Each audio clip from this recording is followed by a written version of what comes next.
What's up, Combat Conversation family? William Crowder back at you once again. Today I did an interview. This has to be one of the most awesome stories I've come across in quite some time. I was doing some judo research for a blog, and I ran across a fellow martial arts practitioner by the name of Adnan Gutic. And the thing that makes this story so special is that this guy is he's visually impaired. He's blind, and he is a full-fledged judo practitioner, and he's actually pretty awesome. And I managed to get in touch with this guy via Facebook, and we've been communicating ever since I've gotten in touch with him for quite some time. And he decided to let me interview him, and I've done so tonight. And so without further ado, I will bring you my communication and conversation with Mr. Adnan Gutic.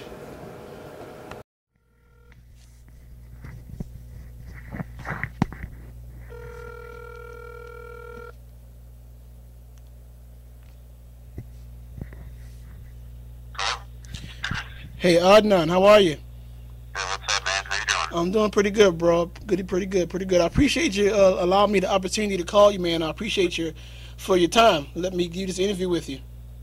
You're good? Anytime. All right. Well, anytime that we can meet up. Well, I got to be honest. I don't frequent the Missouri area, but I do love to travel. So that's definitely within the realm of possibilities. All right. Okay, so since I got you on the phone, well, first let me say I think your story is absolutely amazing, man. I'm a blogger here, and I was actually doing some judo research for a blog of mine, and I actually stumbled across your story by mistake, man. I just want to tell you I think your story is amazing. So how long have you been a judo practitioner, bro? I've been practicing judo since March of '06. '06, okay. So that's going on, what, 9 years now? Okay, cool. Yeah. So how'd you get started with judo? Well, I was a wrestler for a long time, wrestler for 10 years. I started doing a bunch of different sports at the Missouri School for the Blind, starting at like 99, 98 or something like that, because the School for the Blind had track and field, wrestling, swimming, and they competed against different blind schools. So, I did. And we also had a sport called goalball, which is a sport for the blind. This is a Paralympic sport. That's goalball, Goalball.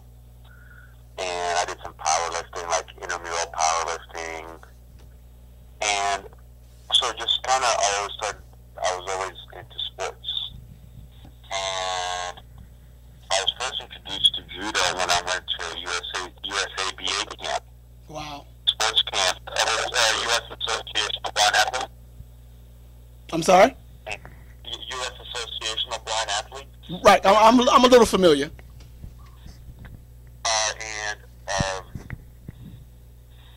I went there I don't remember if I went in '03, but I know I went definitely in '04 and '05, and I was introduced then to the sport, and I trained at the Olympic Training Center up there. That's where they showed it, and they talked about it, and that was the first time I knew about it.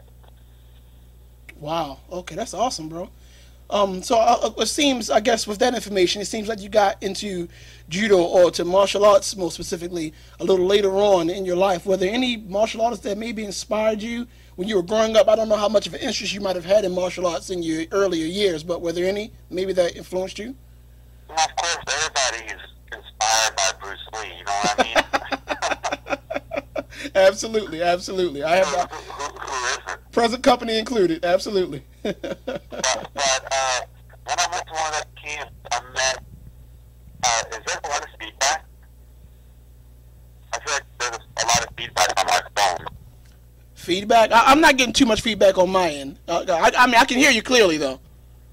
Okay. But when I went to those camps in Colorado Springs, I met our Paralympic coach right now. His name is Scott Moore.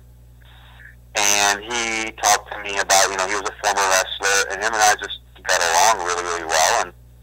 And he was, I can say if there's anybody in judo that inspired me, it would be him, because it was because his wrestling background, we can kind of just relate to each other, I felt like.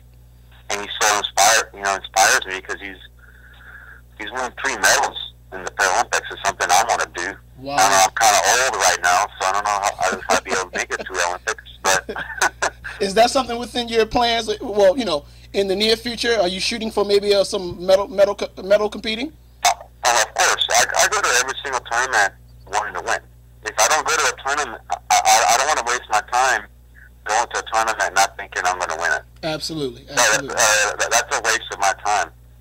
And that should be if there's any advice I would give to anybody that competes, that's one. You got to go in there. I don't care if you're the worst judo player, worst wrestler, or worst athlete. Just go out there and think you're going to win. I had a problem with that before when I was in high school, middle school with wrestling. Right. Like whenever I knew the wrestler was really, really good, he was #1 in our district, whatever, I would always think, oh, I'm going to lose.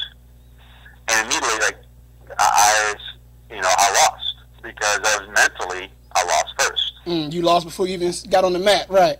Yeah. So, and I just kind of worked on being more confident and that's not even more confident, just being nice and relaxed. But the best time I compete is when I'm nice and relaxed. Like, I don't need to jump around all that much. Right. Now, like I said, I've also go back to that question. My wrestling coach at the Missouri School for the Blind. He was another inspiration because he was at that time when he was coaching us. He was probably in his mid-60s. He would just beat the crap out of all of us. And I'm like, oh my god! Yeah, but he only lost 6 matches in his whole wrestling career, 6, and he wrestled in Division I in the 50s, 60s, and he's in the National Wrestling Hall of Fame. His name is Deke Edwards. Wow. Eugene Edwards. So he's also another person that comes to mind. And I've been very, very lucky with coaching and the people that have been around with me, with judo, wrestling, and I also do Brazilian Jiu-Jitsu. I have a wonderful Brazilian Jiu-Jitsu coach, Brian Guidry. And I've also had coaches that I've trained under at previous clubs that I've trained at. Wonderful. I have nothing bad to say. I've never trained at a bad club. Wow. I can say that. I've never trained. Everybody's treated me really, really well, and I've always tried to treat everybody really, really well. So I've been very fortunate enough to train with a bunch of good people and wonderful people. Wow, that's awesome. Like I said, I stumbled across your article, and I noticed in the article it said that you're not totally blind. I think you're totally blind in one eye, and you have partial visual impairment in the other. Do you want to tell us about your disability or the extent of your disability? I have a condition called microphthalmia, where the eye just means small eye. Oh, the eye okay. just developed when I was born. And I used to be able to see out of my right eye, and then my retina detached.